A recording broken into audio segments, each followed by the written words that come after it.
Anda semua, ya. Masing-masing sudah harus mengambil keputusan untuk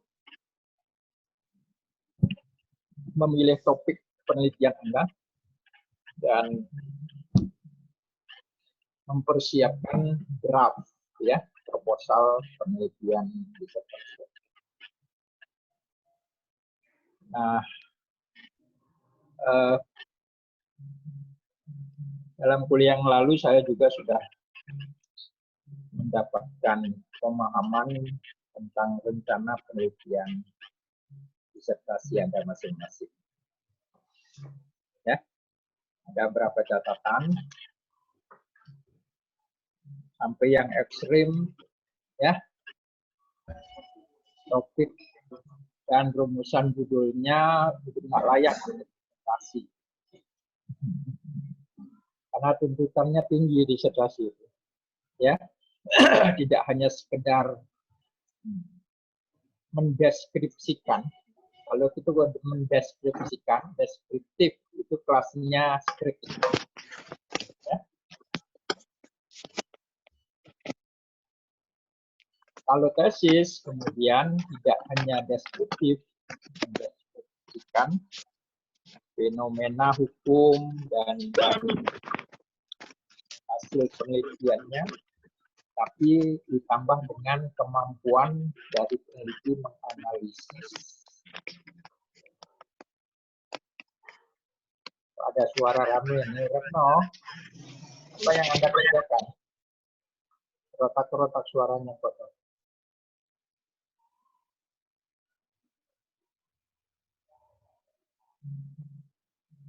Tidak.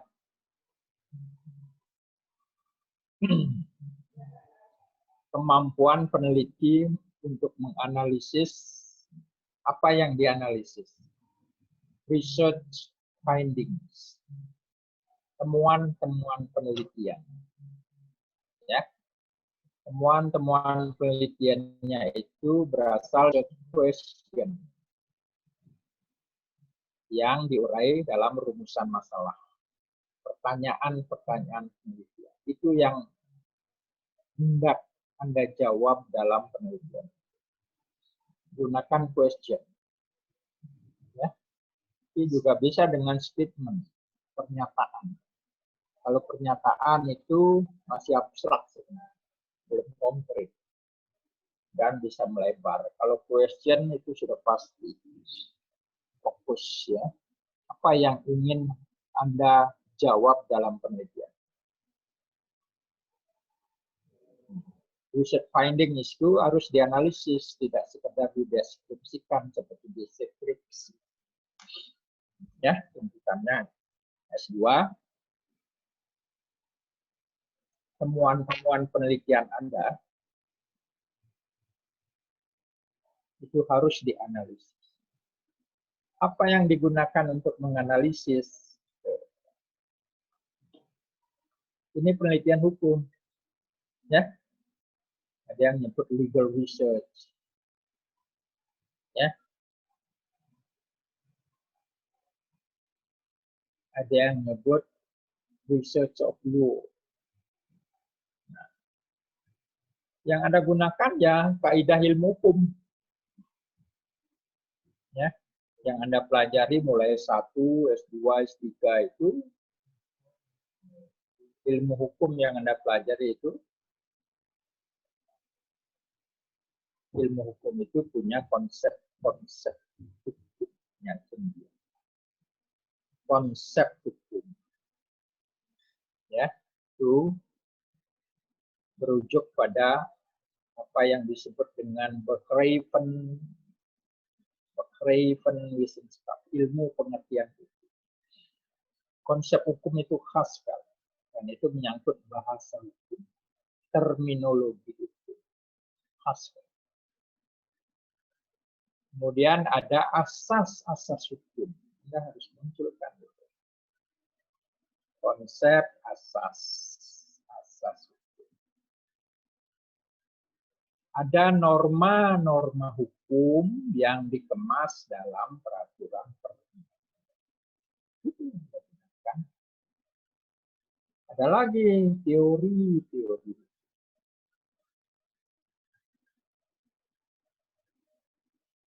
Ada lagi doktrin. Doktrin itu ilmu hukum itu khas kan. Makanya Cicero mengatakan sui generis. Dan ilmu hukum juga punya metodenya sendiri. Ya, metode dalam dunia akademik itu ada metode penelitian hukum sendiri khas. Berbeda dengan metode penelitian ilmu yang lain. Ya. Dalam lawmaking aja, pembentukan hukum, pembentukan undang-undang, itu ada metodenya, nggak boleh sembarangan. Ya. Kerja hakim ketika memeriksa dan memutus satu perkara itu ada metodenya. Dalam implementasi hukum ada metodenya sendiri. Apalagi enforcement, penegakan hukum. Itu ilmu hukum itu khas. Nah, itu yang Anda gunakan untuk menganalisis temuan-temuan penelitian ya yang Anda dapatkan dalam proses. Tapi belum cukup kalau disertasi. Ada nuansa filosofi yang kuat di dalamnya. Tidak sekedar deskriptif, analisis, tetapi berpikir radikal. Ya. Menguak ada filosofi apa di balik. Ya, di balik kalau normatif, penelitian hukum normatif Anda, ada filosofi apa di balik pengaturan seperti itu. Anda mengatakan ada masalah hukum dalam pengaturan atau regulasi. Kalau hukum normatif, Anda harus bisa mengungkap ada filosofi apa di balik pengaturan.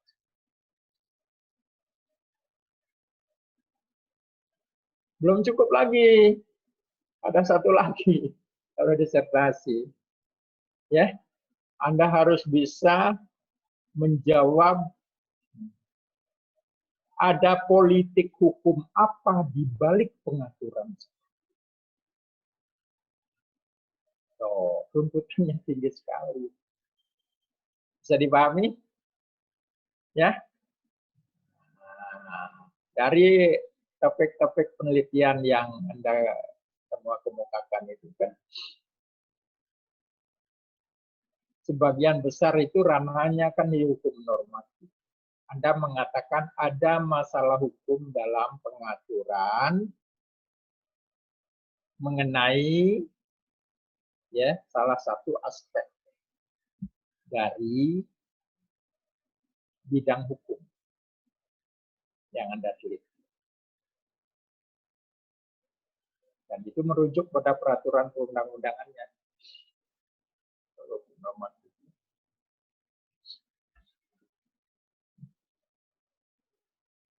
Kalau di ranah hukum empiris itu ada kan berapa ya mau masuk ke ranah hukum empiris. Silakan.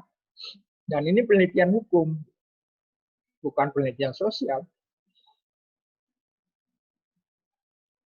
Ya.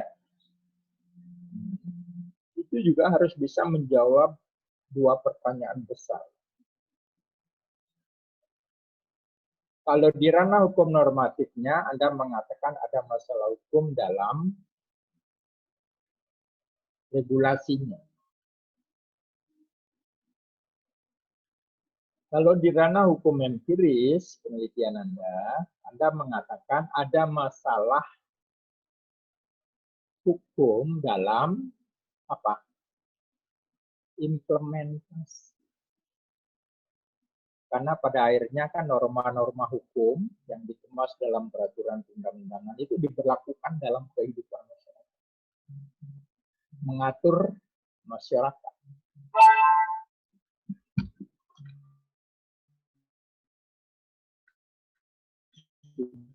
Supaya tertib mengatur masyarakat. Tapi lebih konkret lagi apa? Mengatur apa?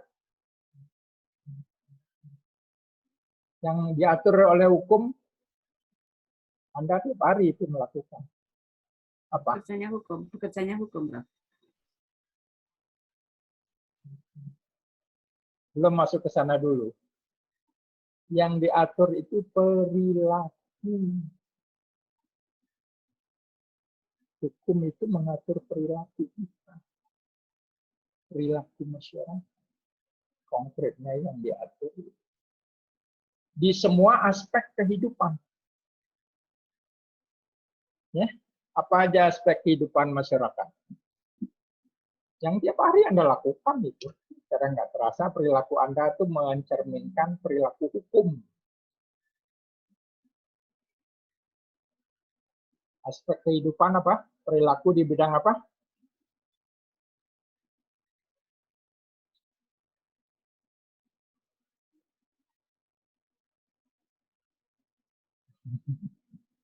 Aspek kehidupan yang tiap hari Anda lakukan. Ya. Saya nggak sadar perilaku Anda itu mencerminkan perilaku hukum. Bidang Mulai sosial. di dalam rumah, keluar halaman rumah, di jalan raya, di kantor, masing-masing profesi, itu perilaku hukum yang Anda tunjukkan. Itu yang diteliti dalam penelitian hukum. Perilaku atau dalam aspek kehidupan Sosial. ekonomi. Ingat-ingat dong itu, aduh, ini S3. Ya. Di bidang ekonomi, perilaku Anda itu tiap hari keluar rumah. Coba. Dalam rumah perilaku hukum itu bagaimana? Interaksi Anda dengan istri, dengan anak-anak. Ya. Nanti bayar listrik kan, rekeningnya. Ya. Bayar pajak. Ya. Nanti ada yang lewat bakso, itu perilaku hukum itu. Ya. Anda beli panggil kan? Berarti Anda mulai melakukan ikatan transaksi jual beli. Hak Anda dipenuhi, jangan lupa kewajibannya. Perilaku Anda di bidang ekonomi, di bidang politik, di bidang kehidupan sosial, budaya, itu pakai belangkon itu. Perilaku budaya itu. Pakai jilbab itu perilaku religi.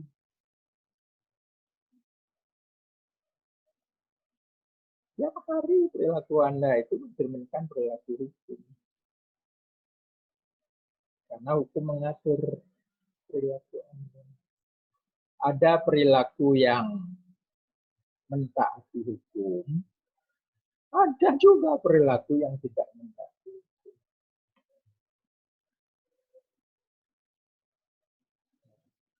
Ya, masing-masing sudah memutuskan. Ada di bidang hukum ekonomi, di bidang hukum tata negara, administrasi negara, perdata, ekonomi, pidana, agraria, lingkungan hidup, mungkin juga hukum internasional.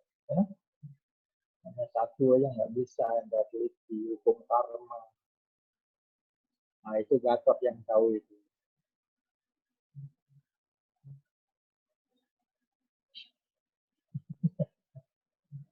Ya, Prof. Sudah saya ganti, Prof. Budaya hukum penyelesaian sengketa, Prof. Ya. Itu memahaminya. Oke. Sebelum saya lanjutkan, saya hanya ingin menginformasikan dulu. Nanti jam 10 saya ada jadwal menguji proposal penelitian disertasi itu kakak kelas mahasiswa S3 di Jakarta. Ya. Nah, mungkin saya butuh 45 menit ya. Ya. Sampai 1 jam untuk break dulu. Ya. Karena kita bisa sampai jam 12 nanti ya. Nah, sebelum saya lanjutkan ini dulu. Ada pertanyaan dan fokuskan pada rencana penelitian Anda. Supaya lebih efektif ya. Two way traffic, tidak hanya saya aja yang ngomong. Yuk, silakan. Nah, Gatot aja dulu, Gatot rencana perubahan. Gatot. Ya, Prof. Mohon maaf, nanti saya perlu petunjuk penjelasan, Prof. Tapi ini saya sudah membuat. Iya, sekarang kemarin adalah tentang terkait budaya hukum. Judulnya Budaya Hukum Penyelesaian Sengketa Berbasis Kearifan Lokal Masyarakat Jawa. Fokus lagi mengenai tanah. Fokus lagi, Prof ya. Iya, mengenai agraria, mengenai lingkungan, apalagi itu loh. Fokus lagi, itu umum dia. Ya, dalam hal waris misalnya, ya, gitu. Pak, itu Prof, apa istilahnya kalau orang Jawa sepikul itu dalam bisa hal dalam hal waris perempuan itu udah masuk ke fokus. Ya, dalam hal waris. Saya sedang membimbing mahasiswa di Mataram, ya, hukum adat Sasak. Ada sama dengan di Bali, di Batak menganut karena itu ada hubungan pertama dengan kekerabatan, sistem perkawinan, ya, berhubungan nanti kalau sepikul segendong itu yang kamu maksud. Ya, sepikul segendong. Ya, itu dalam hal waris kan? Ya. Ya, benar, Prof. Biasanya, mohon maaf, Prof, biasanya yang terjadi di persoalan itu, permasalahan yang ada di masyarakat itu karena hukum itu masyarakat adat itu masih melakukan itu, tetapi di dalam umum itu tidak mau minta dibagi sama itu antara ya, maksud saya dalam hubungan dengan pembagian waris itu dulu, jangan ngomong belakang dulu, ya kan? Itu maksudnya. Iya. Karena misalnya kalau di kita itu sengketa mengenai bagi hasil, garap tanah gitu, ya, hukum adatnya itu. Ya. Nah, kalau sepikul, karena gini di masyarakat Sasak, ya, hak waris itu kan ada di anak laki-laki karena sistem jerabatannya patrilineal seperti di Bali, di Batam, kecuali di Minang kan, yang matrilineal. Nah, ada tren sekarang, ya, perempuan juga gitu, mulai diberikan hak waris oleh ya ahli waris yang lain. Tetapi ada yang diselesaikan di dalam keluarga saja, ada yang kemudian masuk ke pengadilan.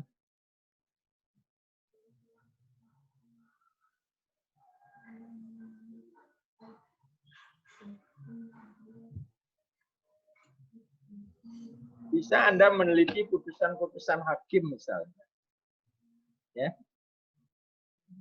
Ketika terjadi sengketa mengenai hak waris, ya, anak perempuan menggugat haknya. Kemudian ada hakim yang memutuskan bahwa perempuan mempunyai hak waris. Karena ada jurisprudensinya itu di Batak dulu tahun berapa itu, tahun 60-an.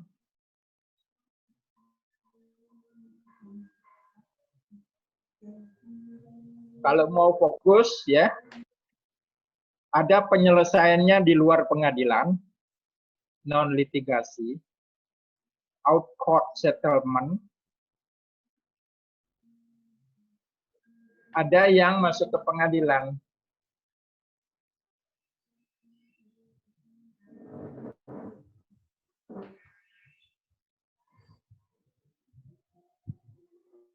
Nah, di Sasak itu ada tren penyelesaiannya di luar pengadilan. Ahli waris yang lain, terutama anak laki-laki, itu juga memberikan hak warisnya kepada anak perempuan.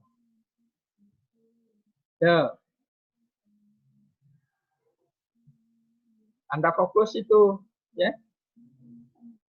Mau penyelesaiannya di dalam, artinya di luar pengadilan atau di pengadilan. Kalau pengadilan Anda mau cari putusan-putusan pengadilan yang mempunyai kekuatan hukum yang tetap, yang sudah, apakah itu sudah dikasasi, ya, atau mungkin kita bisa di pengadilan. Yang penting sudah mempunyai. Tapi kalau Anda kemudian lihat tren perkembangan yang terjadi, ya, di desa-desa itu, ketika terjadi sengketa diselesaikan dalam masyarakat itu dan ada mediator. Ini harus Anda cari informasi dulu. Karena perkembangannya sekarang kan berbeda dengan dulu. Ya. Ahli waris sudah berpendidikan, punya pekerjaan baik, jadi wawasannya udah lebih luas. Ya, terpaku pada hukum waris adat mereka. Ya, pokoknya fokuskan dulu, jangan melebar. Ya, Prof. Ya. Oke. Budaya penyelesaian sengketa, ya. Itu bisa hak waris anak perempuan misalnya. Ya.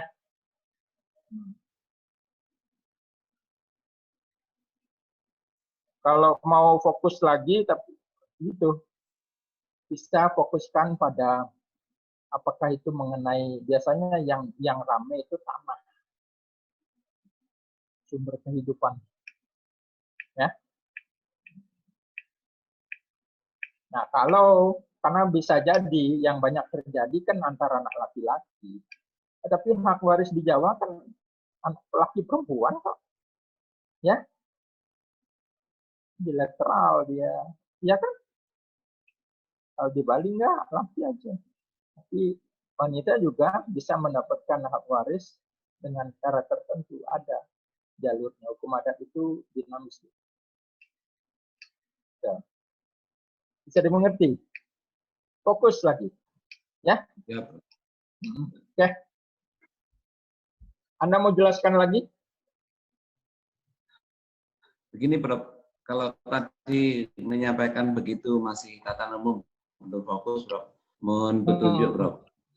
Ini kan karena kita kan biasa praktisi, Prof. Cuma untuk menulisnya itu saya awali dari ini kan kita dari segi posisi mana kan kita belum pemain. Tetapi dalam penyelesaian sengketa sering kita lakukan dengan perdamaian, Prof. Secara non litigasi. Itu pun yang saya secara maksud, tingkat kelurahan itu biasanya. Iya, Anda fokus pada non litigasi, jangan dua-duanya. Kalau mau fokus ke litigasinya silakan. Anda meneliti putusan-putusan pengadilan. Yang Anda harus ada jawab dalam putusan pengadilan itu ada rasio jadi apa? Hakim memutuskan seperti itu. Jadi yang Anda teliti ya pertimbangan hukum hakimnya. Tapi kalau di masyarakat, ya, beda lagi dia. Dia punya mekanisme penyelesaian sengketa sendiri.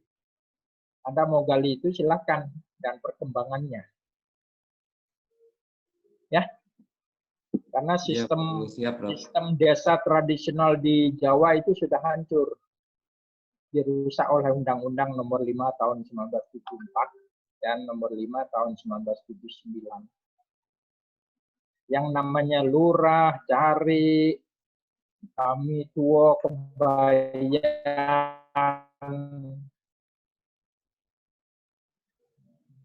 ya sudah nggak ada lagi. Pakai kepala desa, sekretaris, kepala urusan, ya aur-aur. Itu mempengaruhi Joko Tirto, perilaku. Jokowi. Yo, dulu kalau Anda mau gali itu, bagus sekali. Ya. Iya, siap, Prof. Bahan-bahan yang baik. Jadi Nah, nanti dalam saya hal fokuskan penyelesaian Prof, ke sengketa, litigasi atau ya silakan. Ya. Siap. Budaya penyelesaian sengketa. Ya, pokoknya ya. Good. Siap. Ada lagi? Silakan.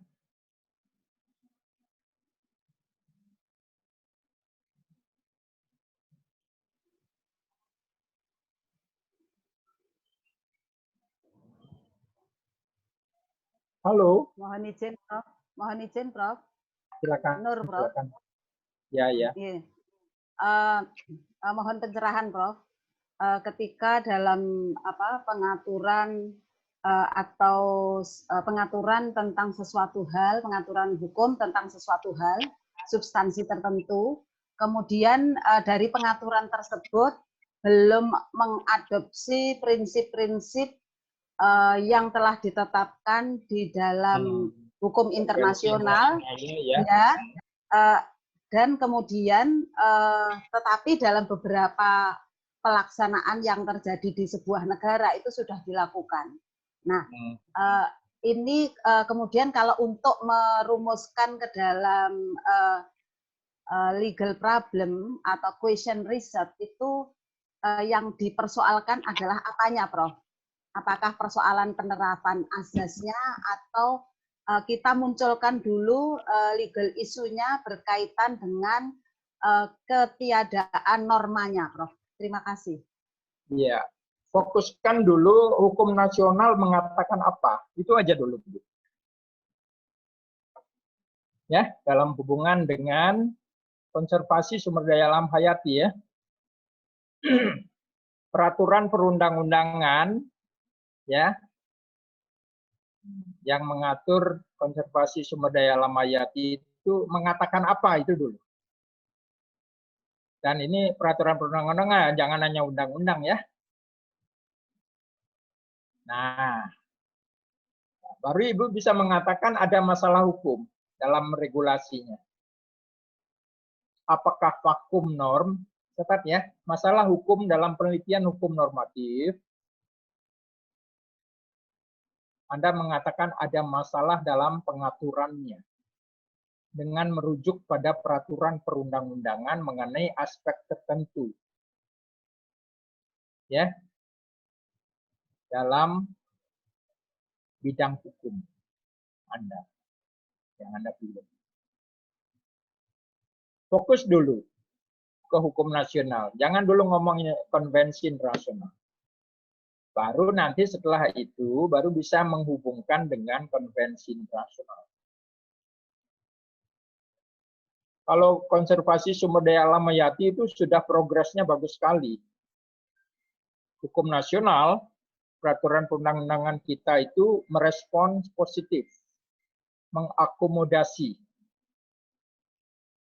prinsip-prinsip yang disepakati dan dituangkan dalam konvensi-konvensi internasional. Saya diminta kemarin diminta ada yang ikut ya. Saya diminta bicara mengenai konservasi sumber daya alam hayati. Kementerian KLH dengan Wakil Menteri.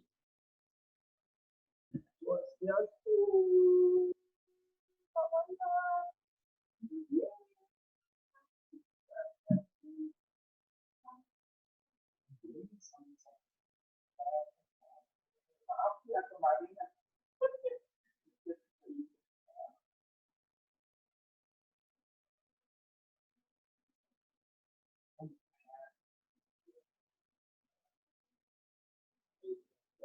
itulah yang saya pikirkan. Ya nanti apa yang bisa saya bantu kalau kalian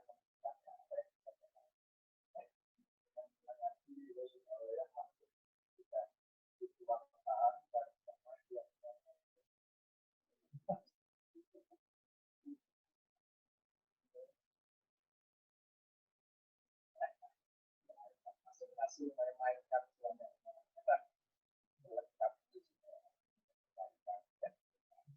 jadi enggak saya sebenarnya satu-satu jadi kalau itu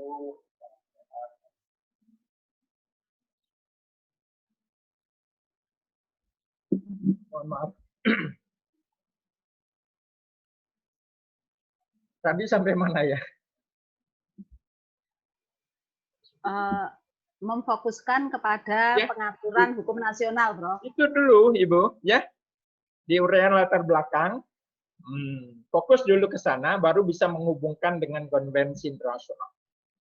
Ya, jangan mempersoalkan konvensi internasionalnya.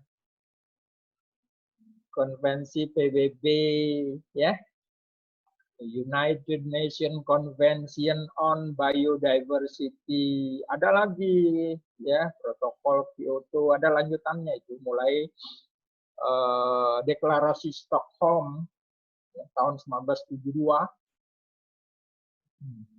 ya, United Nations Conference on Human Environment mengenai lingkungan itu. 10 tahun kemudian Rio de Janeiro 1992, deklarasi Rio. Nah, itu prinsip-prinsipnya kan sudah diadopsi jadi undang-undang. Itu loh, Bu. Mainannya. Jadi fokus dulu ya. Teori yang latar belakang mengatakan ada masalah, mengkonfirmasi ada masalah hukum dalam hubungan dengan pengaturan mengenai ya konservasi sumber daya alam. Ya. Nah, yang lain juga ya, mengurai latar belakang itu mulai dari fenomena hukum. Apakah dalam hubungan dengan normatif, dan mulai bisa juga di ranah hukum empiris. Ada fenomena hukum. Baru Anda merujuk, bagaimana sih pengaturannya? Ya. Kalau seperti Ibu ada hubungan dengan konvensi-konvensi internasional.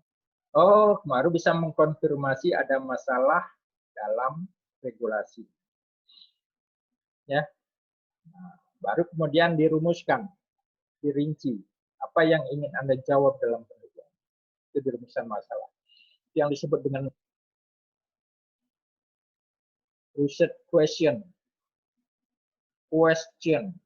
Ya, pertanyaan-pertanyaan. Dari penelitian nanti ada finding, temuan-temuan. Ya, bisa dipahami ya? Siap. Oke. Siap, bisa, Prof. Alphonse. Alphonse. Alphonse. Apa yang bisa saya bantu? Sudah fokus, Pon? Sudah fokus? Nggih, model pemidanaan terhadap ya. korporasi. Coba nanti cari, nah ini pendekatan perbandingan menjadi penting ya. Dan itu biasanya promotor minta juga. Ya, perbandingan dengan negara lain. Ya. Dan harus punya alasan mengapa memilih negara itu. Kalau merujuk pada sistem hukum besar di dunia kan ada dua, common law system dan civil law system. Ya. Kita karena pernah dijajah negara yang menganut civil law system, Belanda, terutama di Eropa dengan asas konkordansi, sistem hukum diberlakukan di negeri jajah. Sehingga kita belajar di Fakultas Hukum itu sebenarnya yang kita pelajari itu hukum sistemnya. Ya, walaupun sekarang sudah mulai saling mengadopsi dua sistem besar itu, terutama dalam hukum ekonomi, hak asasi manusia, sumber daya alam sudah saling mengadopsi. Yang mesti bertahannya hukum acara. Yang lain itu saling mengadopsi. Sudah nggak tebal lagi temboknya memisahkan. Hukum pidana mulai mengadopsi ya beberapa asas-asas itu saling merespon, melengkapi. Bisa dipahami? Retno, hutan bako tetap? Tetap, Prof. Baik, ya.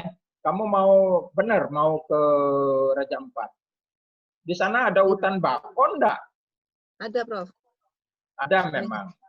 Memang lebih banyak di Bintuni, Prof. Tapi ada yang di Raja Ampat memang terkait dengan banyaknya resort di sana, banyak pembukaan bakau. Jadi memang arahnya lebih ke arah kalau beberapa teman-teman yang saya tanya di sana, mereka sudah mulai gelisah dengan pemerintah daerah tidak ikut campur. Dan itu ada dalam kawasan destinasi strategis. Ya, yuk pariwisata. Coba nanti cari ya penelitian mengenai hutan bako dari sisi ilmu lingkungan itu banyak di Universitas Hasanuddin ahlinya. Dosen-dosen mungkin perikanan gitu. Pertanian, ya. Baik. Apa hunting di Google, ya. Dari sisi hukum lingkungan ya, baru kita membahas hukumnya, bagaimana regulasinya. Iya, ya baik. Ya. Peraturan perundang-undangan dikumpulkan, ya. Sekarang ini di Jakarta kan rame mengenai lahan gambut. Oh, kita punya kekayaan alam yang tidak semua negara punya. Lahan gambut, rawa, ya, nah, itu belum tahu nanti jadi apa. Ya, tapi banyak yang melakukan penelitian itu orang Jepang. Dia sudah tahu itu akan menjadi apa. Kita ketinggalan. Karena di atas lemarinya itu ada black label ya, atau red label. Iya, Prof, maaf. Punya suami saya, Prof.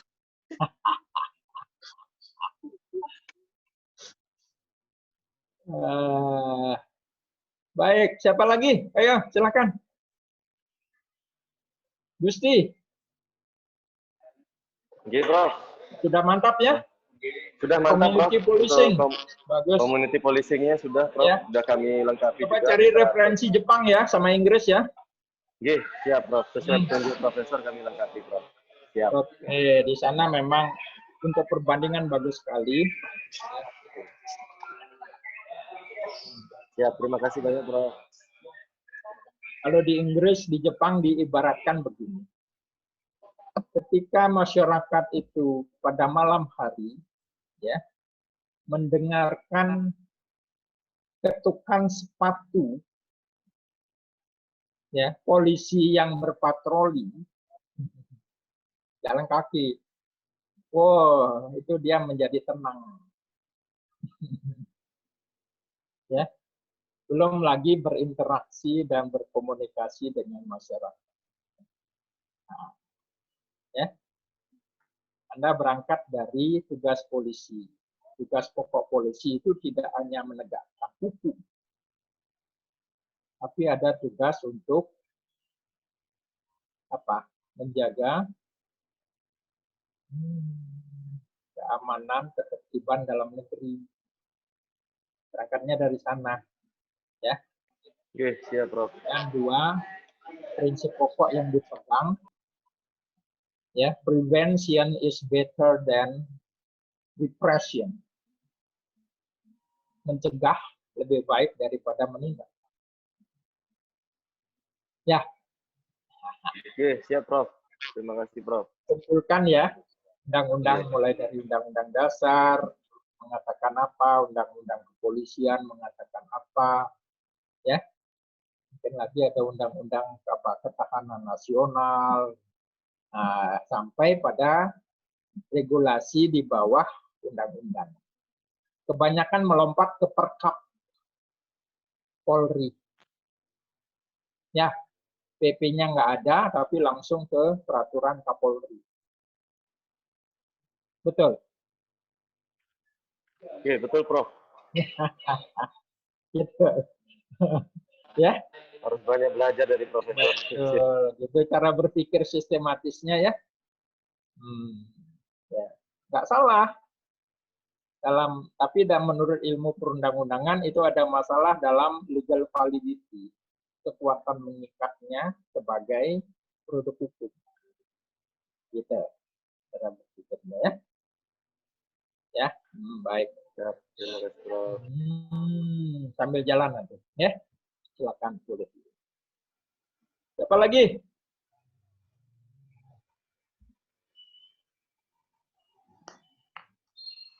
Mohon izin, Prof.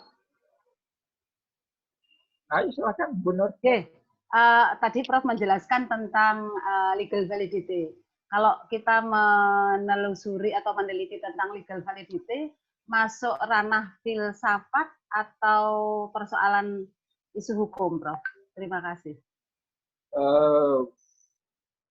Dia sebenarnya menyangkut ilmu perundang-undangan, Bu. Kekuatan mengikat, legal validity itu, kekuatan mengikat dari produk hukum yang menganut sistem peraturan perundang-undangan, ya, dalam ilmu perundang-undangan. Jadi itu analisisnya nanti ya, berhubungan dengan regulasi. Tidak ada hubungan dengan filsafat hukumnya. Ya. Hanya kaitan dengan hierarki. Apa hierarki itu, Bu? Jenjang norma, Prof. Tata urutan peraturan perundang-undangan, hierarki. Nah, itu nanti merujuk pada teorinya Hans Kelsen, Stephen Bow teori. Ya. Nah, dalam Stephen Bow teori itu ada norma dasar yang menjadi rujukan untuk membentuk norma-norma hukum di bawahnya. Apa namanya? Katanya Kelsen. Grundnorm. Iya, basic norm, grund norm. Itu ya cara berpikirnya. Ya. Kaitan dengan teori. Baik. Dan Anda bisa mengatakan ada masalah di sana dalam kaitan dengan legal validity. Baik, ada lagi? Ayo, sampai jam 10, masih 10 menit. Ayo manfaatkan, Didit. Siap, Bro.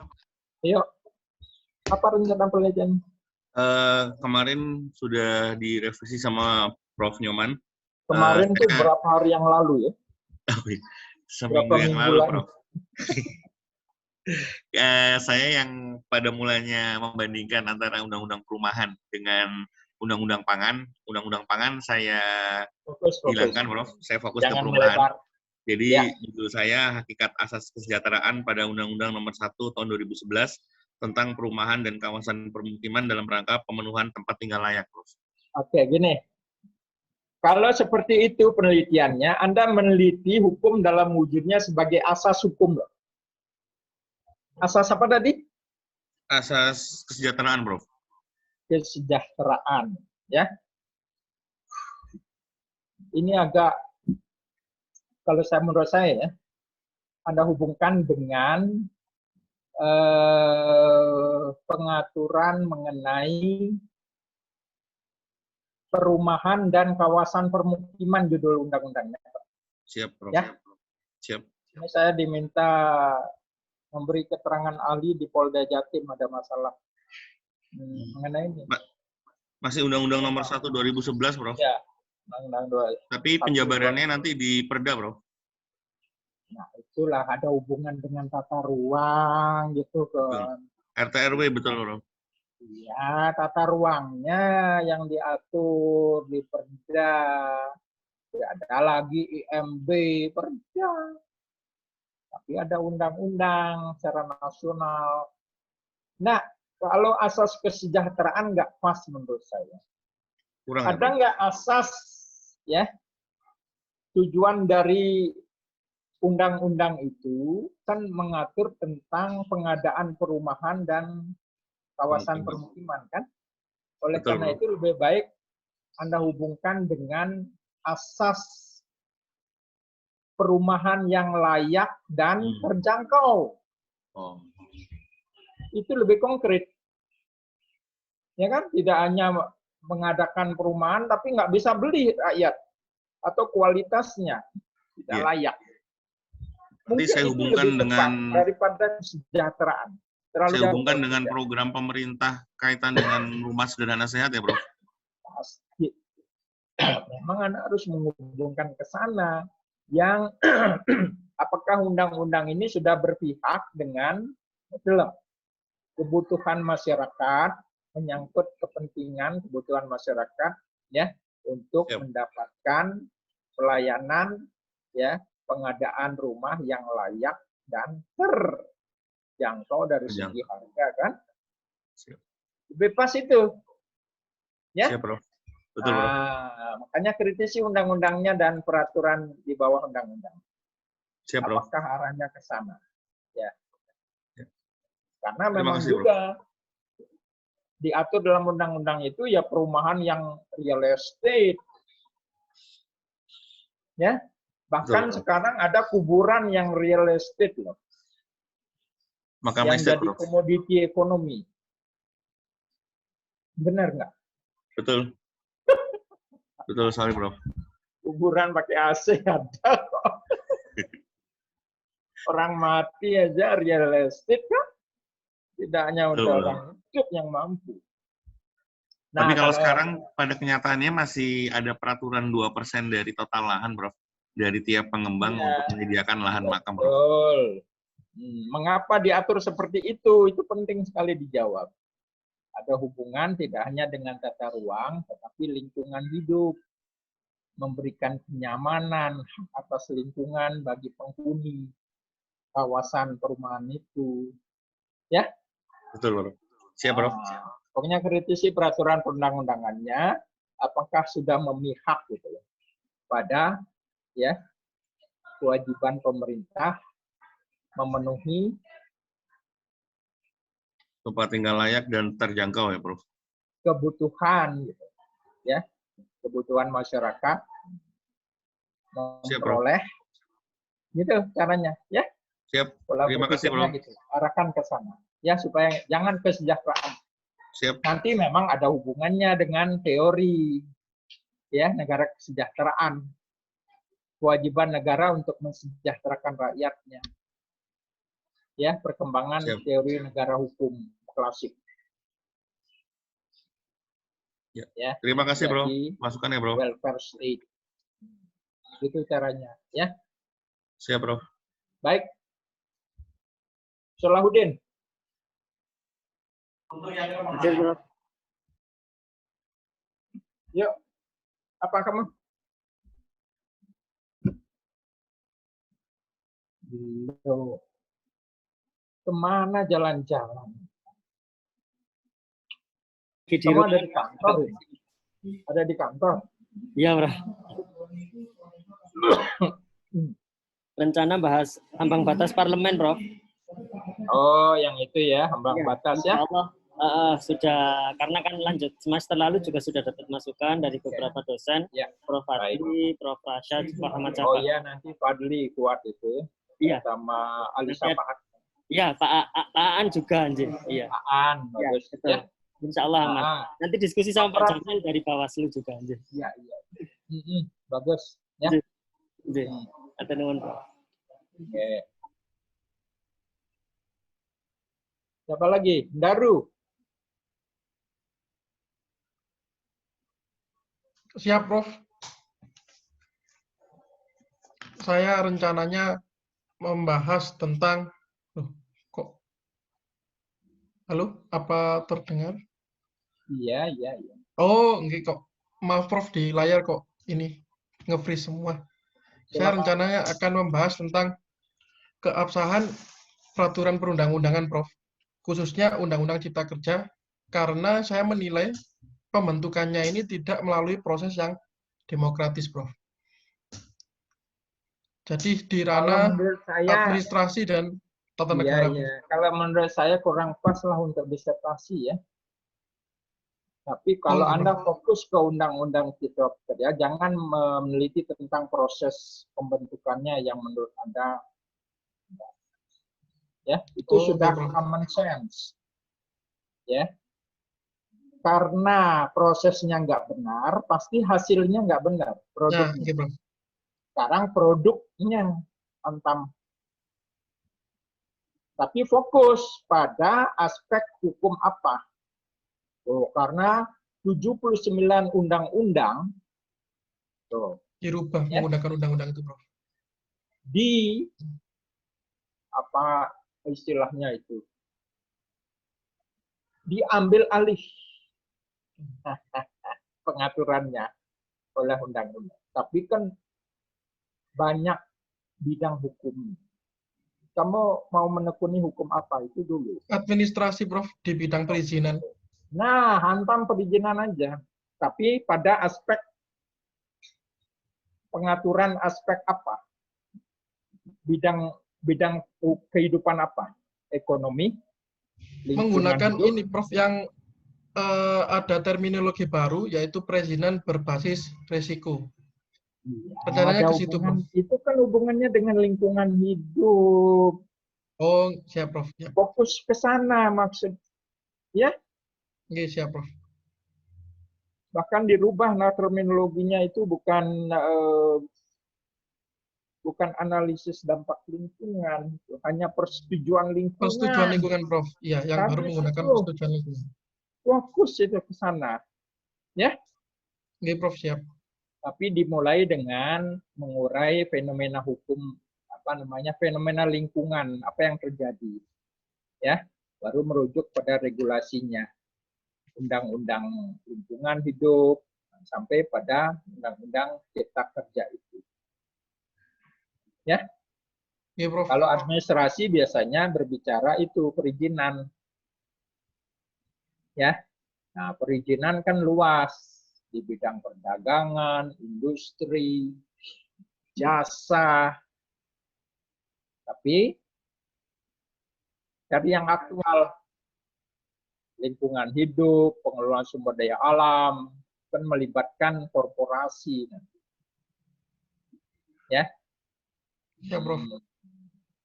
Memang ada kecenderungan, ya, Undang-Undang Cipta Kerja, kalau saya baca filosofinya, gitu, dan politik hukumnya itu dibawa kemana? Kalau baca produk hukum itu kritisnya gini. Undang-undang ini keberpihakannya kepada siapa sih?